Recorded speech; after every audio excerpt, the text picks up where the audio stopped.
हाय, hello, नमस्कार. मी सायली तुम्हा सर्वांचं स्वागत करते आपल्या चॅनलवरती. तर आजचा व्लॉग खूप स्पेशल असणार आहे, कारण आज माझ्या स्टुडंटनी मला मस्त अशी ताजी-ताजी हिरवीगार आणि तेही तिच्या शेतातली भाजी आणून दिलेली आहे.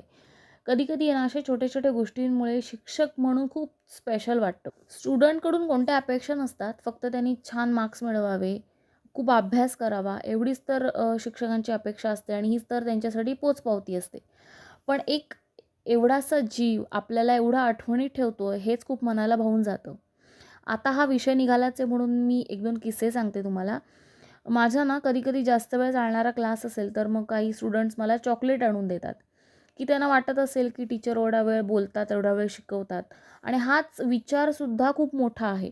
मोस्टली मुली तर आहेत ना, त्यांच्या बागेत एखाद्या छोट्याशा कुंडीतलं रोपट्याला जरी छोटंसं फूल आलं असलं ना, तरी ते पहिलं फूल मी कधी मॅडमच्या हातात नेऊन देते आणि त्यांना कधी देते ही एवढीच त्यांची धडपड चालू असते आणि ते मिळाल्यानंतर तिची भावना आहे ना, ही खूप वेगळी असते. चला तर रेसिपीकडे वळूया. तर ही जी रेसिपी आहे ना, ही ज्या मुलीनी भाजी आणून दिली ना, तिनीच ही मला सांगितली. तीच तीच सांगत होती, की याच्यामध्ये हे घाला, ते घाला. त्याचप्रमाणे मी भाजी बनवली. तर ही जी हरभऱ्याची भाजी आहे ना, ही मी पहिल्यांदाच बघते आणि पहिल्यांदाच करते आणि पहिल्यांदाच खाणार आहे सुद्धा.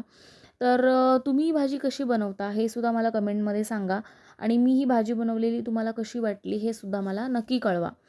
जर हा व्लॉग तुम्हाला आवडला असेल तर लाईक करा आणि कमेंटमध्ये ना मला तुमचा एक स्पेशल मोमेंट शेअर करा आणि चॅनलला सबस्क्राईब करायला विसरू नका. भेटूया पुन्हा एकदा अशाच छानशा व्हिडिओमध्ये. तोपर्यंत धन्यवाद.